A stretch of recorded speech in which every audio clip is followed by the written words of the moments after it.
कुछ माह पहले मेरे एक सहपाठी से मित्रता हो गई थी और मैं उस व्यक्ति में आसक्त हो गई और एक दूसरे से जीवन साथी जैसे संबंध भी कोशिश हुए महाराज जी। हालांकि वो ज्यादा दिन तक टिके नहीं ना ही रहे, पर कुछ परिस्थितियां आई और सब खत्म हो गया। परंतु मेरी उसमें आसक्ति इतनी ज्यादा हो गई कि मैं उसे भूल नहीं पा रही महाराज जी। वो व्यक्ति दिख जाता है। अब वासनाओं के खेल खेलोगे, मन मलिन होगा तो भूल क्या पाओगे। अरे धिक्कार है ऐसे जीवन को कि जो मनुष्य जीवन मिलने पर भगवान के लिए बात नहीं आई कि मैं भगवान को भूल नहीं पाती हूँ। ये जीवन का तो लाभ होना चाहिए। इन नाशवान शरीरों में आसक्ति करके, इंद्रियजन्य सुखों में भोग सुख का अनुभव करके मैं उनको भूल नहीं पाती, तो धिक्कार तुम्हारी बुद्धि को। अपने जीवन को पतित करके, भ्रष्ट करके बुद्धि को मनुष्य में आसक्त कर लिया। यही तो नरक जाने का रास्ता है। और कौन सा रास्ता है? जीवन साथी चुनना है तो एक बार चुन लिया और आजीवन उसका निर्वाह किया तो जीवन साथी है। तो व्यभिचार प्रवृत्ति हुई आज इससे, कल उससे, परसों उससे, नरसों उससे, जिसे आजकल लोग कह रहे हैं ब्रेकअप, बॉयफ्रेंड गर्लफ्रेंड, ब्रेकअप, फिर बॉयफ्रेंड, फिर ब्रेकअप, फिर तीसरा बॉयफ्रेंड। ये क्या है? क्या आज शासन नहीं है ना? न माता पिता का शासन है, न समाज का शासन है, न शास्त्र का शासन, न भगवान का शासन कोई स्वीकार नहीं है ना। इसलिए मनमानी आचरण होते हैं। मनमानी आचरण करने का अधिकार किसने दिया तुमको? या एक बार पाणी ग्रहण किया तो आजीवन निर्वाह किया?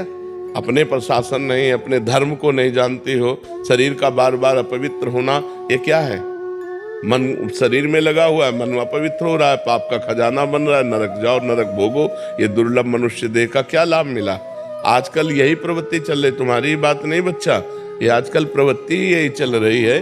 ये कोई मतलब नई बात नहीं, यही प्रवृत्ति चल रही है। भगवान का नाम जप करो, जो संयम से रहो।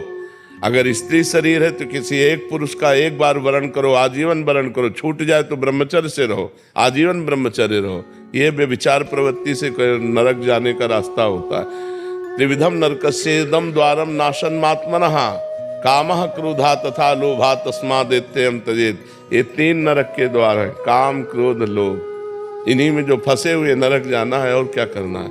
नरक की प्रवृत्ति करनी। भूल नहीं पाती। तुम्हें घृणा हो जानी चाहिए कि जिसके लिए मैंने शरीर समर्पित किया वो आदमी मेरा हो नहीं हुआ तो वो भूलने योग्य, वो घृणा करने योग्य है। नाम जप करो और सही रास्ते से चलो, नहीं तो किसी काम का मनुष्य जीवन नहीं रह जाएगा। हम कहते हैं दोस्ती करना पाप नहीं है, कोई भी किसी से भी दोस्ती करो, लेकिन दोस्ती गंदगी करना पाप है, व्यभिचार करना पाप है। ये क्यों करते हो? अगर आपको दोस्ती पक्की तो आजीवन निर्वाह करो, माता पिता का आशीर्वाद लो, देवताओं का अर्चन बंदन करो, ब्याह करो, एक साथ रहो, कोई बात नहीं, आजीवन रहो। ये क्या है? इससे बेविचार, उससे बेविचार, उससे बेविचार, तो किसी का शासन नहीं होता, इसीलिए मनमानी आचरण होते। कोई तुम्हारी बहुत अवस्था है क्या? ये मनमानी आचरणों से क्या होगा? अपने जीवन को खोखला करके नरक जाओ, नरक का रास्ता पुष्ट करो। इसलिए बच्चा सावधान, नाम जप करो और सावधान रहो। भगवान का आश्रय लेकर के धर्म पूर्वक जीवन व्यतीत करो। मनुष्य जीवन ये दिव्य मिला है, इससे भगवान की दिव्यता प्राप्त करो। अब हम कहते हैं ठीक है गृहस्थ में जाना है, गृहस्थ में जाइए, लेकिन किसी एक पुरुष का ऐसा वर्णन करो। देखो आजकल मनमानी चल रहा है। माता पिता वर खोजते थे, पंडितों से विचार किया जाता था, बड़े धर्म पूर्वक देवी देवताओं की आराधना करके ब्याह होते थे, आजीवन निर्वाह होता था। हमने कभी नहीं सुना डिवोर्स, गांव में कभी डिवोर्स नहीं सुना हमने। ये जो व्यभिचार प्रवृत्ति शुरू ना, गर्लफ्रेंड और बॉयफ्रेंड और लिव इन रिलेशन, यहाँ से शुरू हुआ है डिवोर्स। नहीं, हमने कभी डिवोर्स नहीं सुना। आजीवन निर्वाह, क्योंकि माता पिता ने किया, देवी देवताओं का पूजन करके, शास्त्र के पंडित के अनुसार अग्नि के फेरे लेकर, तब कहीं वो धर्म से चलो। इस तरह के मनमानी आचरण कोई भी मत करो, नहीं तो पछताना पड़ेगा। संसार का बड़ा विचित्र स्वरूप है, होश में चलना चाहिए।